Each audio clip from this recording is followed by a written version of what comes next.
order. Pursuant to Governor Baker's March 12, 2020 order suspending certain provisions of the open meeting law, GL Chapter 38, Section 18, and the Governor's June 16, 2021 revised order extending remote participation by all members in any meeting of a public body. This meeting, the Great Barrington Select Board, is being conducted via remote participation to the greatest extent possible. Specific information and the general guidelines for remote participation by members of the public and parties with a right and a requirement to attend this meeting can be found on the town's website. No in-person attendance of members of the public will be permitted, but every effort will be made to ensure that public can adequately access the proceedings in real time via technological means. Pursuant to MGL 7C 38 Section 20F, after notifying the chair of the public body, any person may make a video or audio recording of an open session of a meeting of a public body, may transmit the meeting through any medium. At the beginning of the meeting, the chair shall inform other attendees of any such recordings. This meeting is being recorded by CTSB, by our recorder, by Berkshire Edge, and other members of the public. Any member of the public wishing to speak at the meeting must receive permission of the chair. The listing of the agenda items are those reasonably anticipated by the chair, which may be brought up, which may be discussed at the meeting. Not all items listed being in fact discussed, and other items not listed may be brought up for discussion to the extent permitted by law. Start with Select Board's announcement statements. Garfield? 1 second, Stephen. I'm sorry, Garfield, I didn't hear you. I had asked for just a second. Okay, sure. One thing I wanted to mention was I had actually spoke with Chief Story about a month ago and was just checking in to make sure everything was going well, make sure that he was staying on task, if you will, in the police department, which I believe is doing a great job. I admire the work they're doing. And he's told me that they're still going for their accreditation, one of the only towns in Western Mass that has it. Also, they've met with the Latino community, the Asian community. They're still employing the social worker to help with mentally ill and along all things good along that line. So I wanted to pass that on to everyone. Thank you, Garfield. Eric?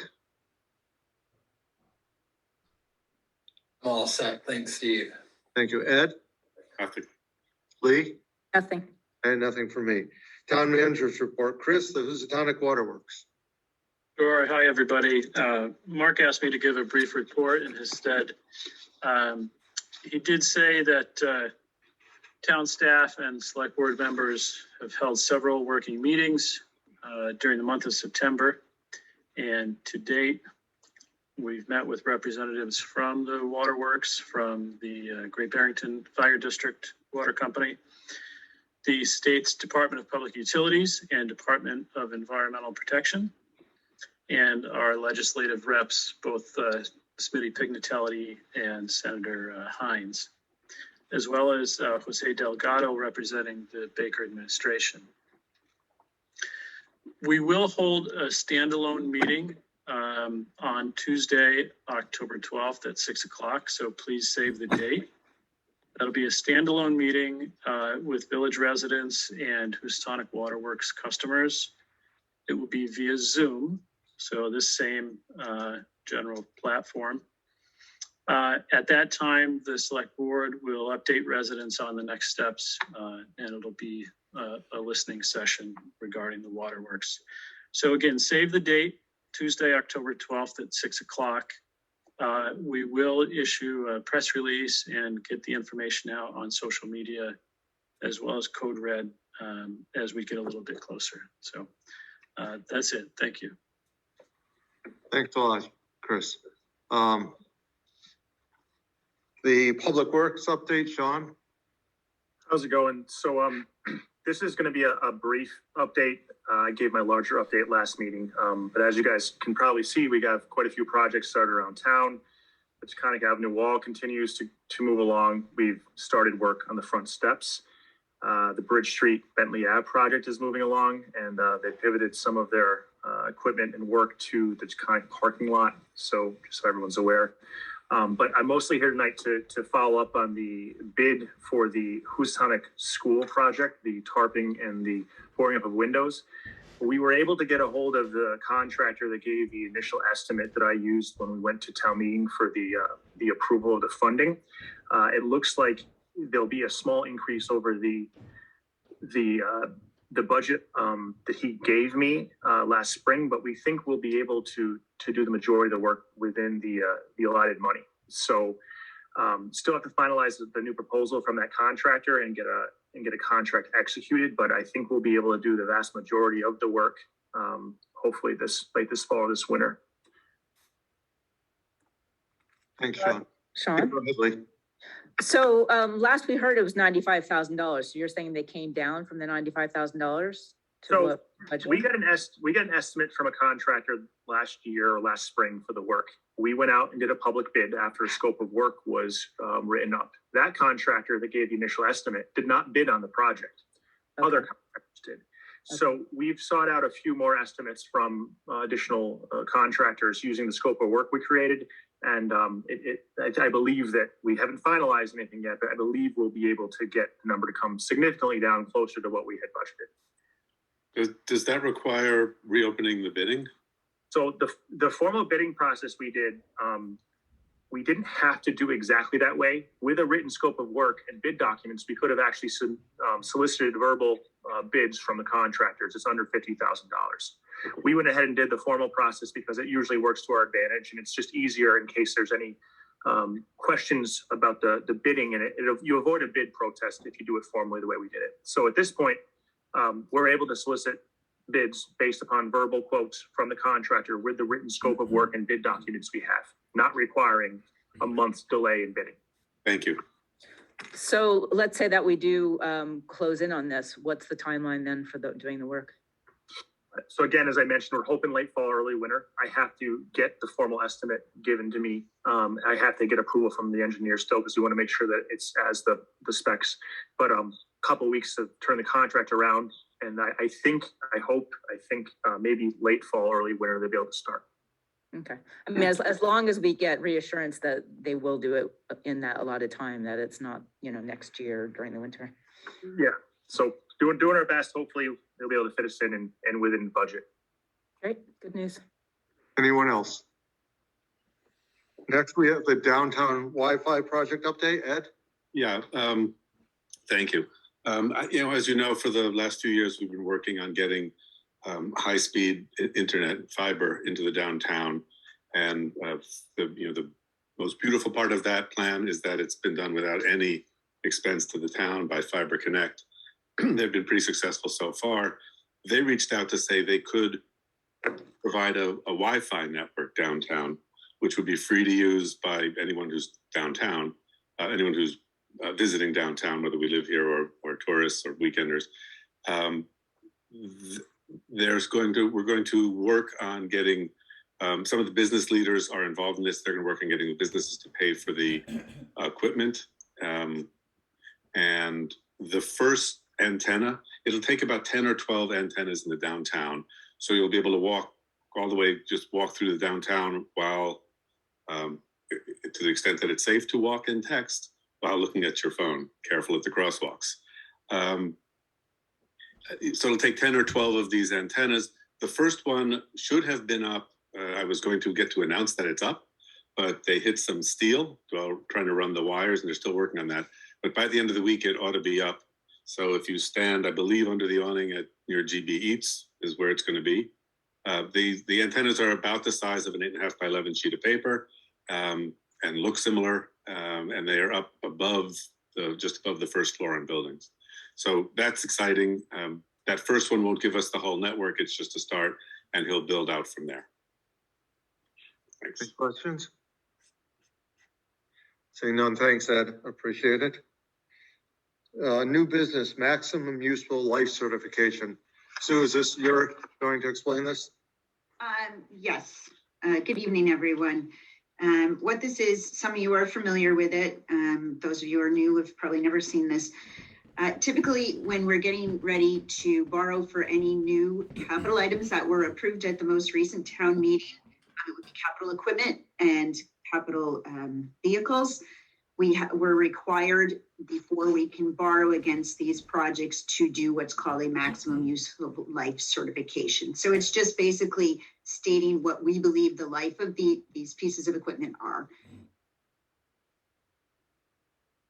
Do I have a motion? I move that the following maximum useful life certification be approved. I, the clerk of the select board of the town of Great Barrington, Massachusetts, certify that a meeting of the board held on September 27th, 2021, of which meeting all members of the board were duly notified and at which a quorum was present, the following vote was unanimously passed, all of which appears upon the official record of the board in my custody. Voted that the maximum useful life of the departmental equipment listed below, being financed with the proceeds of the borrowing authorized by the vote of the town passed June 7th, 2021, Article 7, is hereby determined pursuant to GLC 44-1 to be as follows. Purpose: backhoe loader, borrowing amount $145,450. Maximum useful life, 15 years. Purpose: sidewalk plow and sander, $124,300. Maximum useful life, 10 years. Purpose: truck lift, $79,500. Maximal useful life, 20 years. Purpose: transfer station ticket kiosk, borrowing amount $53,000, maximum useful life 15 years.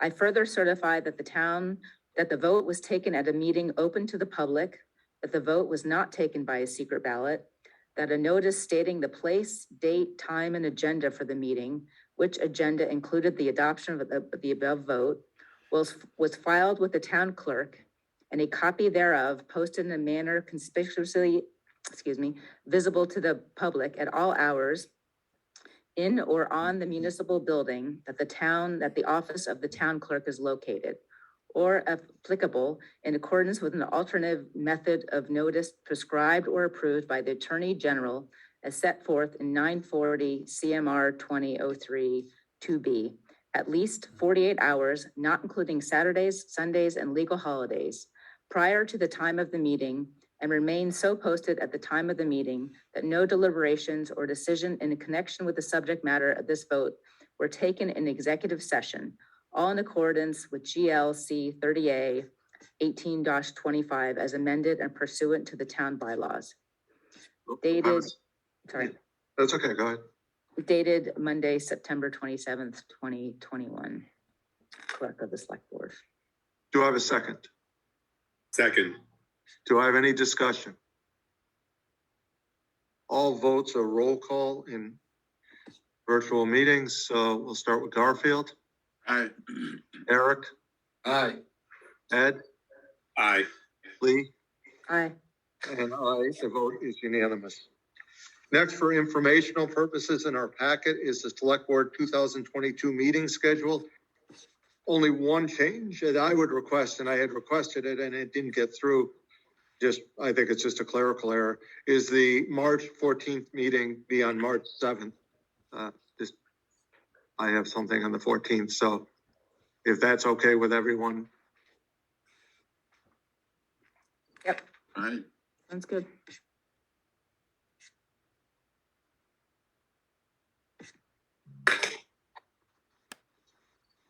Ed, you're good with that? That's fine. Okay, I just want to make sure. Figured it was enough in advance, but I just want to make sure.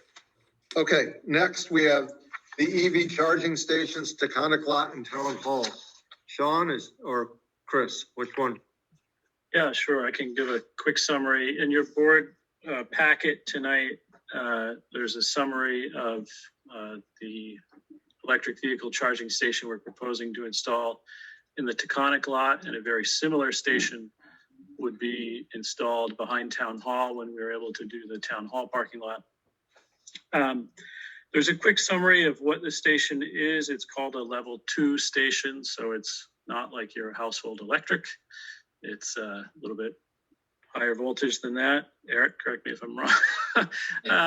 But it is not so fast as a Tesla supercharging station. So level 2 is the common public access charging station, and it'll charge any electric vehicle on the market. So it's a good station. We're proposing one station in the Taconic lot. It can charge 2 cars at one time. In terms of trying to determine whether or not the town should charge users for these, it can go a few different ways, and we tried to lay that out in the summary for you. The cost for charging for an hour, the electric, is $1 or so for an hour of charge. It's not a significant amount of power that, if the town decided to make it free, that we're absorbing. It's anybody's guess how often it would be used. Obviously, we hope that it's convenient and people can use it as often as they want. But it's difficult to estimate just how much power would be drawn here. But it's about $1 per hour at current rates. And then there's the policy choice you make of whether or not to charge. Some areas don't charge because they feel that it is something that brings people into the area. This is common at businesses and private stores, private places of business. It's an amenity to customers, and it's hoped that folks come in and plug in their car and walk around downtown and shop and use the services and support the stores. Other electric vehicle stations around the country, public stations, there is a charge, and it can be set up a few different ways. You can charge per minute, per 15 minutes, per hour, however we want. It's really scalable in terms of how this is set up. Some are set up on a subscription system so that folks can just use their credit card and the town's really not involved at all. Particularly if there's like a good cellular signal to the charger, then it's all run over a larger network. There's a small annual subscription cost that we would cover maybe in that regard. But I guess in summary, it's not a massive cost to the town once these are installed. The maintenance costs are not anticipated to be great. Minor repairs, maybe. These are protected by steel bollards so people aren't driving into them. They're very weather resistant and durable. So, talking a couple $100 a year, $1,000 a year at the most. We're talking minor maintenance upkeep costs. So that's where we are. We wanted to provide you with that summary of information. And, if you wanted to explore a specific policy route, let us know. So the only thing that I would add to that, when I talked to Mark, and I don't think it was added in the executive summary, all of these 2 spots would be 2-hour limits. These are not overnight spots. They would have 2-hour limits. So do we want to have discussion or just a motion? I'd like to make a motion that we do not vote on it tonight until we find out all the information that we need to find out charging is viable. It is viable. We do have all the information we think we need. Charging is viable. They come with it ready to go with charging if that's what we choose to do. Okay, I would much more to say on it, but I can wait. But I certainly have my opinion on it. Sure, good. If you'd like to make a motion, Garfield, go ahead. Well, again, I wanted to make a motion not to vote on it tonight until everything is clear of whether or not it can be done without the taxpayers taking on the burden. Do I have a second to that motion? I have a second just to keep the discussion going. Well, we'll have the discussion anyways. I'm not sure what information we don't have. Yeah. We know what it'll cost. Well, I think what we do have the information, but it sounds like we're flirting with not charging, and that I find to be a problem. There are solutions and there are. Well, we're not flirting with anything. We're here to make the decision tonight whether we're going to charge or not. And that's the select board's decision. Mark and Chris have given us the information I think that we need, unless there's more information. And we just say we think we should charge or we should not charge.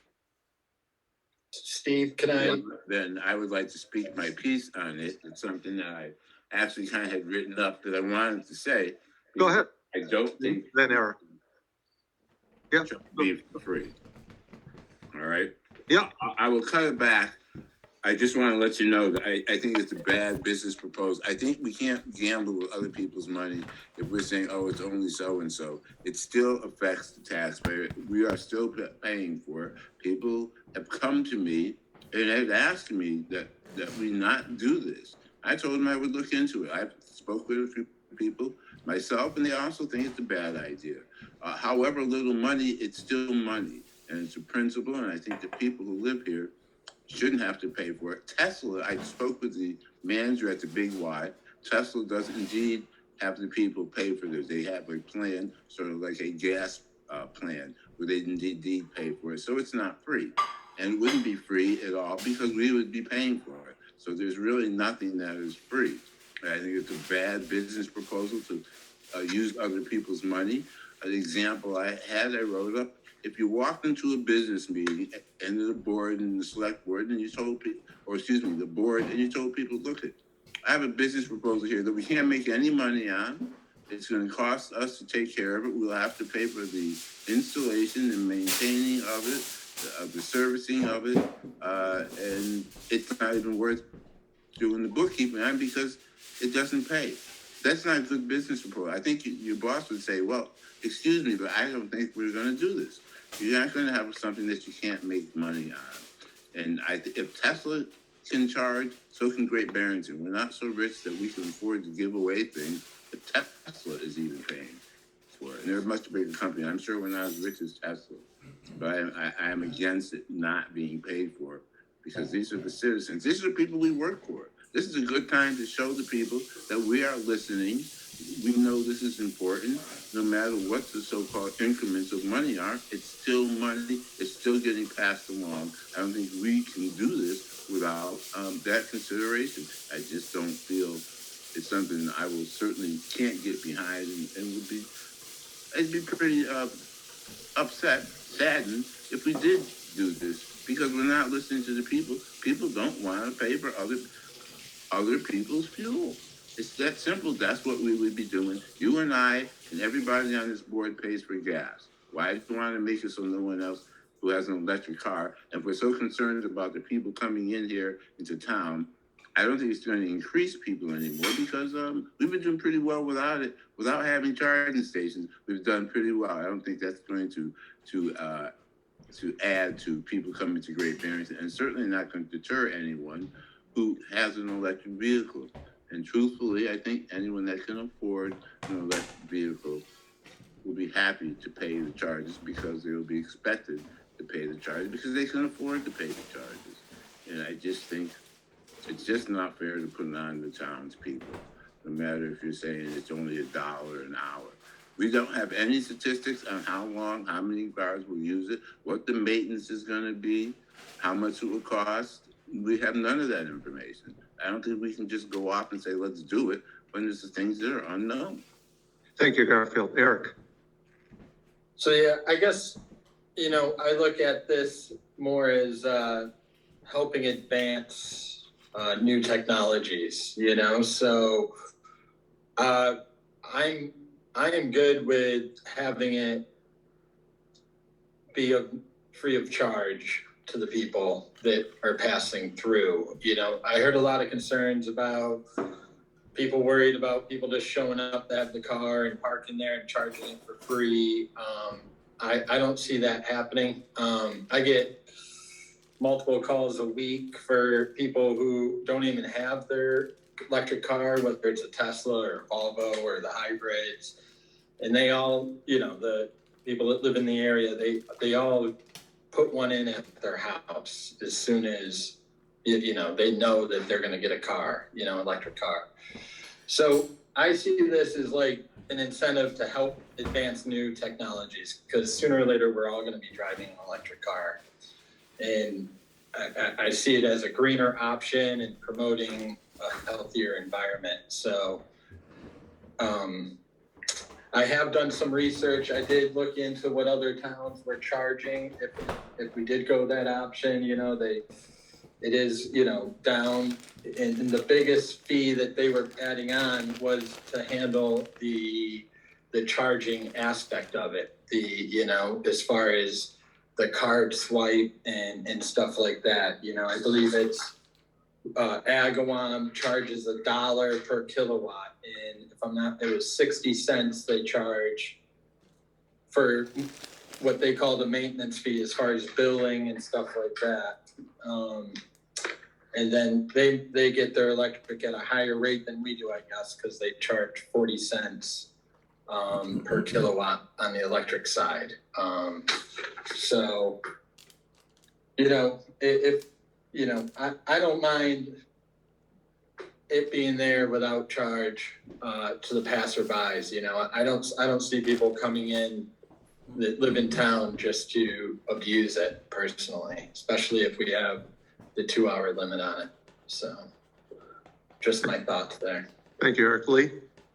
Yeah, so I guess, you know, I'm kind of in between the two. So I realize that this is a part of a bigger discussion about, you know, the climate crisis and the fact that transportation-related carbon emissions are some of the top source of, you know, the U.S. carbon emissions problem. And we're basically trying to bring in incentives such as electric vehicle charging stations to help this issue.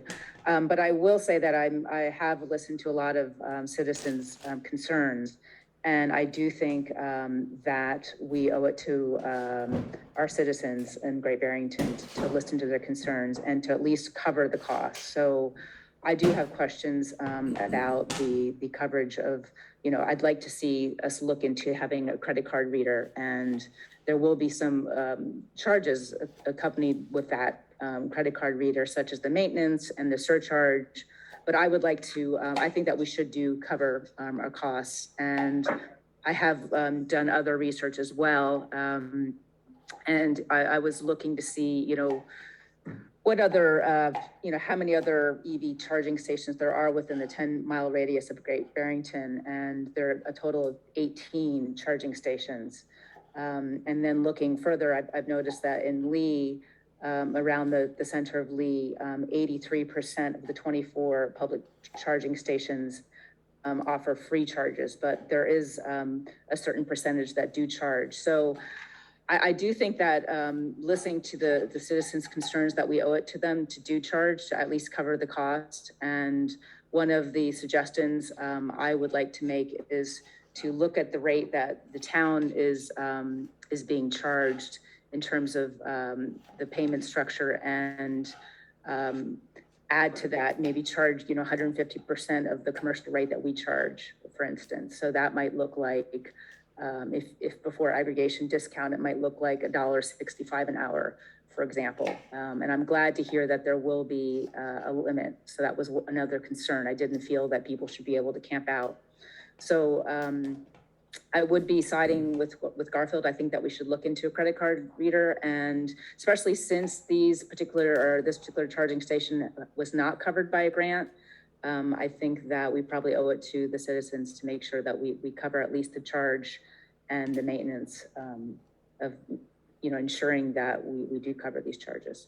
So I did talk to Sean. It does come with a credit card reader if we choose to use it. So Lee, do you want to put that in the form of a motion? Yeah. Can I weigh in, or should I wait? Yeah, I didn't know. No, go ahead. Yeah, I can. I see. So anyone driving an electric car can afford the couple of bucks. For the 2 hours of charging, they're going to get themselves, you know, 30 miles or so, if that. It's not, people aren't going to come to charge. They're going to, it'll be a place to stop while they shop and keep on going.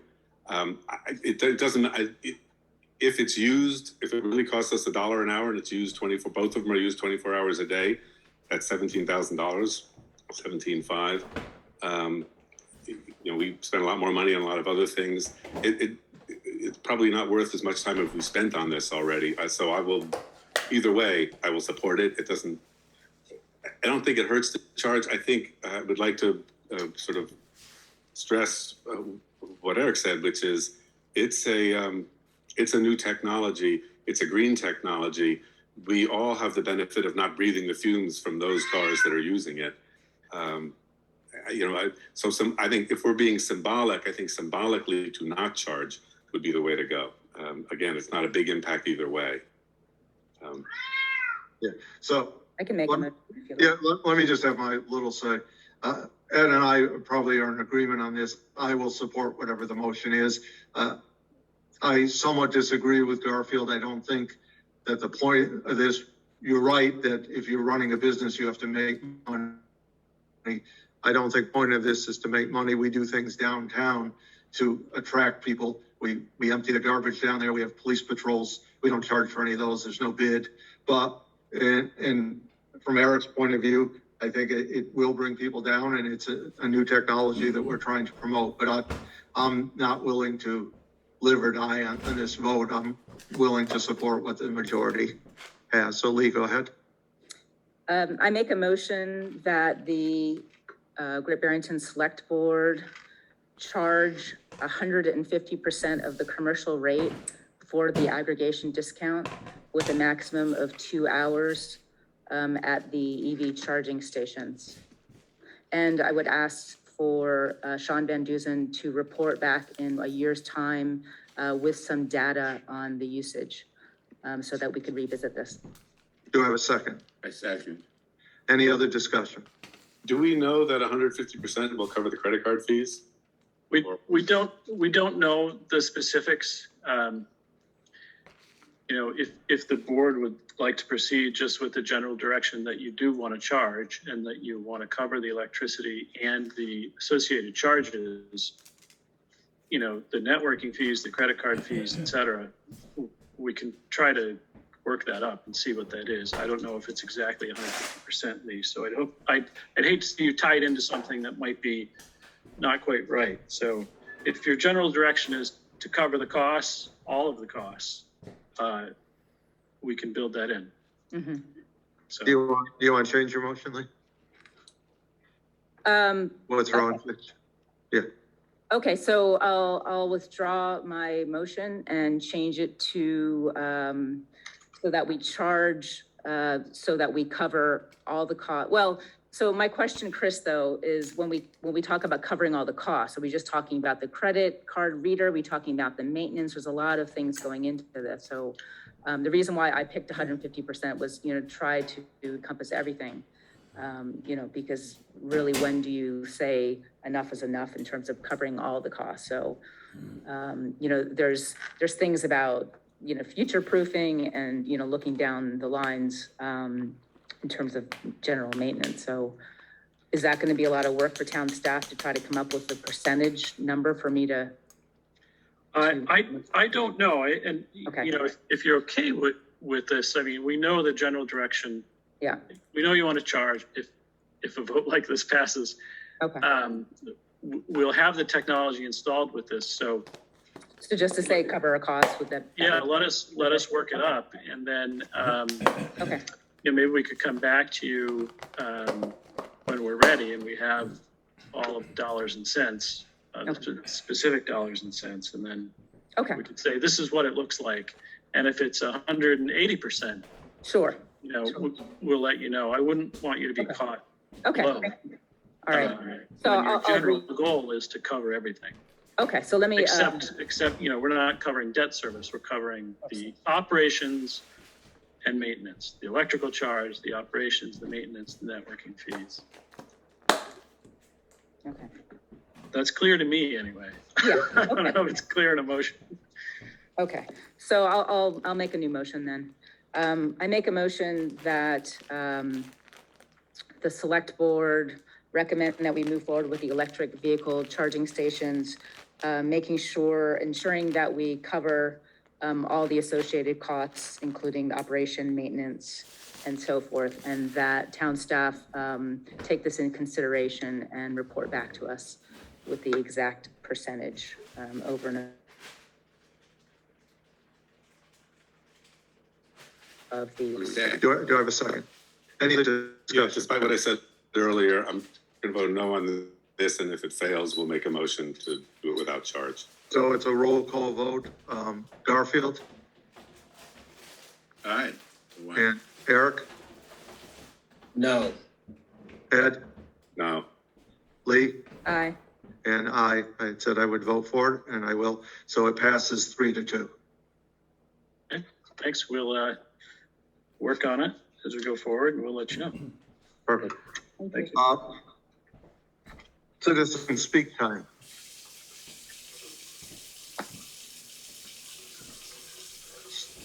Sean Gregory. Can you hear me? Yes. I just wanted to say that, I served on the town's parking committee for 2 years.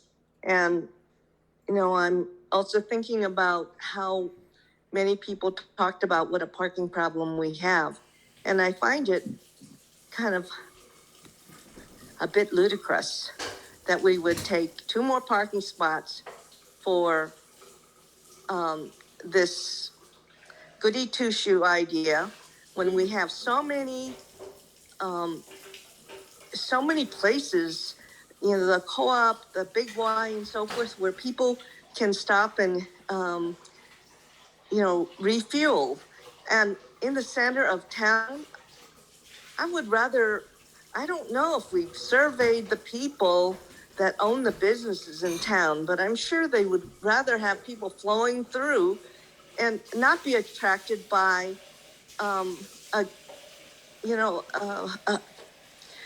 energy filling station. So if there's a way that the citizens can speak about their concerns with this, I know the intentions are good, but I vehemently disagree with our putting those stations in high traffic places. We just have too much of a bottleneck. And if I'll ask offline if there's a way that citizens can speak up and protest this. But it's not about charging or not charging. It's about putting things where there's already congestion. Thank you. Thank you, Sharon. Charlie Williamson. Yes, Steve, I've got a couple of things, but I'll go back to the parking meters again. The government, it was set up for the greater good of the populace, of the people that are here.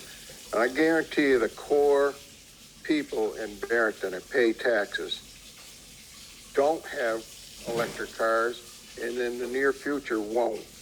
And I won't go into the green cars because that's nothing but another story. But I just want to cover 2 other issues with you. And I know you people say you like listening to the citizens speak. I want to tell you, I come on and I speak. I'm trying to keep the cost down. That's all I'm trying to do, is keep the cost down on certain things. And what I want to talk about here is last week I covered 2 little items of many items. And one of them was the Cottage Street light. I don't know if anybody's gone down there to look at it, but it is a deterrent to traffic moving through the town of Barrington. And actually, it's up to the selectmen to take a look at what's happening in Barrington. Traffic does not flow in the town of Barrington. That light should be turned off. It's not. You guys had a week to look at it. I guarantee it won't be turned off a month from now. The other thing is, I mentioned the firehouse lights. I know it's no big deal to you guys, but it is a big deal to me. I'm paying for that electricity. When they have those doors open, whether the vehicles are in or out, every light in that place is on. Now, yeah, let's say it's $1,000. That isn't much money. Well, I got news for you. I can't remember when or if ever the town of Barrington have ever held its taxes level for 1 year. You always raise them, and you go up at a good rate. That's all I have to say. Thank you for your time. Thanks, Chair. Jim Bailey. Yeah, thanks, Steve. You're welcome. I came into this conversation late. I was working a little bit. Just a couple of quick things. The electric vehicles aren't all we believe they are cracked up to be. Just an alarming statistics, for example. I mean, that old adage, out of sight, out of mind. lithium ion isn't mined in the United States at all, but it does take 500,000 gallons of fresh water to reduce 1 metric ton of lithium ion to be used. That's kind of alarming. Coming from Housatonic, I would love 500 million gallons or 500,000 gallons of fresh water. But besides that, the idea that it's only a little bit that the town's gonna absorb if we just do it for free. Are any of you familiar with IFTA? That's a fuel tax charged to commercial carriers throughout the United States and Canada. What it does is ensures that motor carriers entering the state of Massachusetts pay appropriate road tax. So whether they buy fuel in the state or not, they're paying road tax for the mileage they traveled. Electric vehicles, as far as I know, are only required to pay that little bit extra registration fee. So what we lose towards our highway program is, the fuel tax. I understand that we're talking about Massachusetts, but there's a lot of other vehicles from other states that travel and come into Great Barrington. An electric vehicle, if they're paying tax in another state, there's no reciprocal agreement, as I know, that the state of Massachusetts will recoup any of the lost fuel tax on these electric vehicles. That fuel tax doesn't sound like a lot, but when you have roads in disrepair, bridges in disrepair, I think it's really important to us in the town of Great Barrington that we watch every nickel and dime. We have bridges that are closed and we can't pay for them, but we're willing to pay for electric vehicles to travel on our roads for free from other states. I just think it's kind of ironic. And I really appreciate that, you're willing to look at the idea of charging, because anybody coming to Great Barrington, let's be honest, if they can't afford to park their car and plug their vehicle in, they're not coming to Great Barrington. Thanks, guys, for your time. Thanks, Jim. Seeing no one else, select board time. Garfield, Nothing. Eric, Ed? Yeah, just a quick, just because of the discussions we've been having, climate change is real and burning of fossil fuels exacerbates that. And like Eric said, we will all at some point be driving electric cars where the energy source can be produced more environmentally friendly.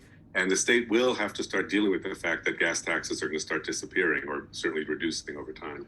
So Jim's absolutely right that the state needs to start looking at something to deal with that. Thanks. Lee? I meant to mention earlier that the housing subcommittee meeting on September 20th was shortened because we are Zoom bombed, and tentatively it's being rescheduled for Wednesday, October 6th at 5:30, although the agenda has not been posted. So I just want to say that for those that think it's okay to Zoom bomb and disrupt meetings, we're going to continue to do our work, and we're going to continue to do due diligence to this important work that we're elected to do. So this is not going to deter us, and we're going to continue with the discussion about a short-term rental bylaw draft. So just to let people know that tentatively the next housing subcommittee meeting with the planning board and select board is scheduled for Wednesday, October 6th at 5:30, but keep an eye on the website, and we will be posting the agenda shortly. Need a motion now to go into executive session pursuant to Mass General Law, Chapter 30A, Section 21A1, for the following purpose: to discuss complaints brought against a public officer, employee, staff member, or individual, open meeting law complaint by Eileen Mooney, and not to return to open session. So moved. Second. And it's a roll call vote. Garfield, Aye. Eric, Aye. Ed, Aye. Lee, Aye. and I. It's unanimous, and we will not be returning to open session. Thank you, everyone.